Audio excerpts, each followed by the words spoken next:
हम इस चैनल में पर्सपेक्टिव ड्राइंग सीखेंगे। आप पर्सपेक्टिव ड्राइंग जानने में अगर इंटरेस्टेड हैं तो प्लीज़ इस चैनल को सब्सक्राइब करिए, क्योंकि मैं इस पे रेगुलरली पर्सपेक्टिव ड्राइंग से रिलेटेड वीडियोस अपलोड करूंगी और अपन स्टेप बाय स्टेप बिगिनिंग से एडवांस लेवल तक पर्सपेक्टिव ड्राइंग सीखेंगे। तो सबसे पहले तो ये बात आती है कि पर्सपेक्टिव ड्राइंग होता क्या है।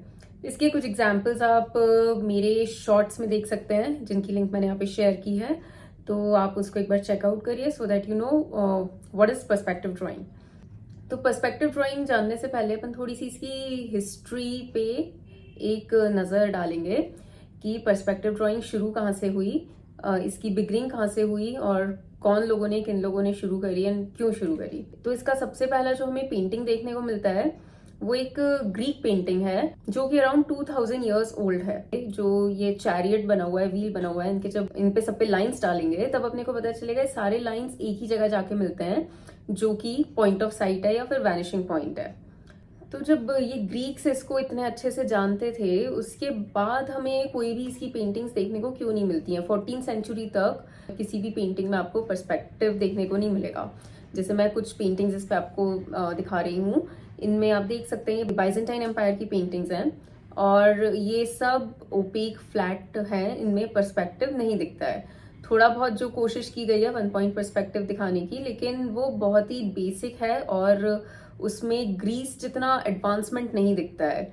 तो ये 1000 साल का जो गैप था, इसके बाद 14th सेंचुरी में फिर से पर्सपेक्टिव का पुनरुत्थान हुआ, जिसको हम बोलते हैं रेनेसा या पुनरुत्थान काल। तो जो रेनेसा का टाइम है, रेनेसा का जो पीरियड है, इसमें जो ग्रीस की कल्चर है उसका रीबर्थ हुआ था, उसका पुनरुत्थान हुआ था, उसको रीडिस्कवर किया गया था। इटली में एक मर्चेंट था फिबोनाची, इंडिया में जब ट्रेड करते टाइम उसने देखा कि इंडियंस के पास जो ये बेस 10 का सिस्टम है, जो प्लेस वैल्यू का सिस्टम है, इससे मल्टीप्लिकेशंस एंड डिविजन्स बहुत इजी हो जाते हैं, जिसकी वजह से उनको कैलकुलेशंस करने में बहुत सहायता मिलती है और इस वजह से वो ट्रेडिंग में काफी आगे हैं। तो फिबोनाची को लगा ये चीज उसे अपने कंट्री में भी इंट्रोड्यूस करनी चाहिए, क्योंकि उनके यहाँ भी रोमन नंबर्स यूज हो रहे थे और रोमन नंबर्स में कैलकुलेशंस बहुत डिफिकल्ट होते हैं। बेसिक कैलकुलेशंस के लिए भी एक बहुत अच्छा गणितज्ञ मैथमेटिशियन चाहिए होता है। तो जब उसने देखा कि इंडिया में इतना इजीली ये लोग कैलकुलेट कर पा रहे, तो इस चीज को हम इटली में इंट्रोड्यूस करें।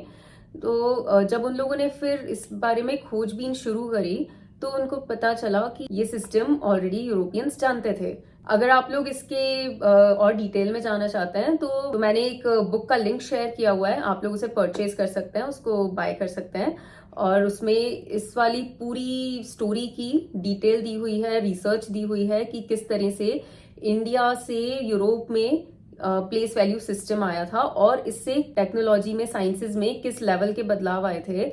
तो ये इस बुक में आपको काफी डिटेल में मिल जाएगा। इफ आप इंटरेस्टेड हैं तो इस बुक को परचेज करें। तो बैक टू इटली, जब इटली में इन लोगों ने देखा कि हमारे पास ये सिस्टम ऑलरेडी था, ग्रीस में इस तरह की कई सारी चीजें ऑलरेडी डिस्कवर हो चुकी थी, फिर ये सब कहाँ खो गया था। तो इस सब पे इनकी रिसर्च शुरू हुई, सब काम शुरू हुआ और इन लोगों ने कई सारी पुरानी नॉलेज सिस्टम्स रीडिस्कवर करे। ग्रीस के जो नॉलेज सिस्टम थे इन लोगों ने रीडिस्कवर करे। ग्रीस की जितनी भी नॉलेज थी अलेक्जेंड्रिया की लाइब्रेरी में जल गई थी, तो वहां पे से बहुत ही कम बुक्स थी, बहुत ही कम पार्चमेंट्स थे जो कि बाहर आ सके, जो प्रिजर्व हो सके।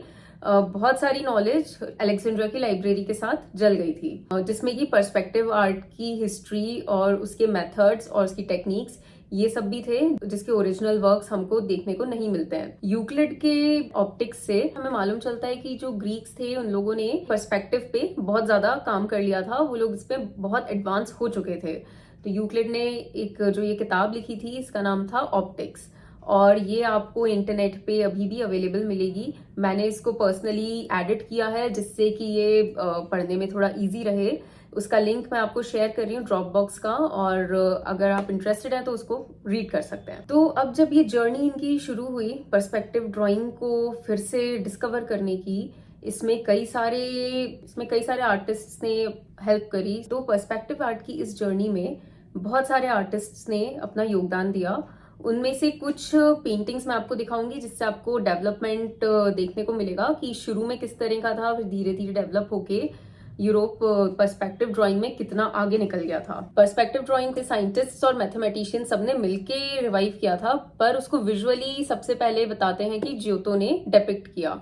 तो जियोतो का हम ये वाला वर्क देखेंगे, जिसको बताया जाता है कि पर्सपेक्टिव आर्ट की हिस्ट्री में सबसे पहला वर्क है। इसके बाद जो सबसे बड़ा नाम आता है वो है फिलिपो ब्रूनेलेस्की का।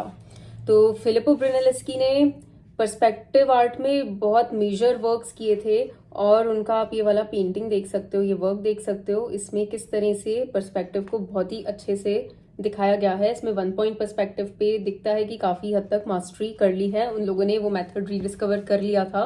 फिर हम जो सबसे मेजर वर्क्स देखेंगे वो है लियोनार्डो दा विंची के। तो लियोनार्डो विंची ने जब पर्सपेक्टिव की आर्ट को एक्सप्लोर करना शुरू किया, तो उन्होंने उसमें जो रूल्स और जो मिसिंग गैप्स थे उन सबको उन्होंने फिल कर दिया। लियोनार्डो विंची के जो वर्क्स हैं उनमें लास्ट सपर एक बहुत फेमस पेंटिंग है उनका। इसमें आप पर्सपेक्टिव को बहुत ही क्लियरली और बहुत ब्यूटीफुली देख सकते हो। इन्होंने इतने अच्छे से इसको डिपिक्ट किया है। जैसे आप देख रहे हैं, सारी की सारी लाइंस एक पॉइंट पे जाके मिल रही हैं। वैनिशिंग पॉइंट जनरली बहुत अट्रैक्टिव होता है, बहुत अटेंटिव होता है। वो एक तरह से फोकस ऑफ अटेंशन होता है। तो उन्होंने उस वैनिशिंग पॉइंट की फोकस को अपनी पेंटिंग में बहुत अच्छे से यूज किया है। उन्होंने वहां जो उनका मेन कैरेक्टर है उनकी पेंटिंग का, जीसस क्राइस्ट, उनका जो हेड है वो बिल्कुल वैनिशिंग पॉइंट पे ही दिखा दिया है, जिससे कि आपकी नजर सबसे पहले इसी फेस पे जाएगी जो कि उनका सेंटर कैरेक्टर है। फिर इसी वाले मेथड को उनके एक फॉलोअर ने यूज किया। रेफील एक आर्टिस्ट हैं जो विंची से बहुत इंस्पायर्ड थे। रेफील का जो ये सबसे फेमस पेंटिंग है, स्कूल ऑफ एथेंस, तो इसमें आप देख सकते हो इन्होंने एग्जैक्टली वही वाले पॉइंट ऑफ अटेंशन को यूज किया है, वैनिशिंग पॉइंट को, अपने दो मेन कैरेक्टर्स को दिखाने के लिए। तो इस वाली पेंटिंग में मेन कैरेक्टर्स हैं सोक्रेटिस और एरिस्टोटल, और ये दोनों जहाँ पे बात कर रहे हैं, जो सेंटर ऑफ अट्रैक्शन है वो बिल्कुल वैनिशिंग पॉइंट पे ही आता है। इसके बाद एक इम्पॉर्टेंट आर्टिस्ट आते हैं, एल्ब्रिच ड्यूरर। एल्ब्रिच ड्यूरर इसलिए इम्पॉर्टेंट है क्योंकि उन्होंने पर्सपेक्टिव ड्राइंग को बनाने के लिए कई सारे टूल्स बनाने की कोशिश करी थी, कई सारी टेबल्स, फर्नीचर इस तरह के बनाने की कोशिश करे थे कि जो आर्टिस्ट है वो इसको बहुत अच्छे से लर्न कर सके। तो ये आप जो एक ड्राइंग देख सकते हैं, इसका इन्होंने नाम दिया है पर्सपेक्टिव मशीन, और इसमें एक आर्टिस्ट है उसको यूज करना सीख रहा है और उसको देख देख के उस पर पेंटिंग बना रहा है। एल्ब्रिच ड्यूरर का एक बहुत फेमस एनग्रेविंग है, मेलंकोलिया। इसमें आप देख सकते हैं इन्होंने बहुत सारे डिफिकल्ट शेप्स लिए हैं। वो इसीलिए लिए हैं क्योंकि वो पर्सपेक्टिव को स्टडी कर रहे थे, जैसे डोडेकाहेड्रॉन, स्फीयर, पीछे इसमें मैजिक स्क्वायर दिखाया हुआ है। तो ये सब चीजें इन्होंने इसीलिए ही यूज करी हैं क्योंकि ये पर्सपेक्टिव को स्टडी कर रहे थे। तो इन पेंटिंग्स को देख के हमें ये मालूम चलता है कि यूरोप में perspective drawing 14th century 15th century तक बहुत अच्छे से सभी आर्टिस्ट को आ गई थी।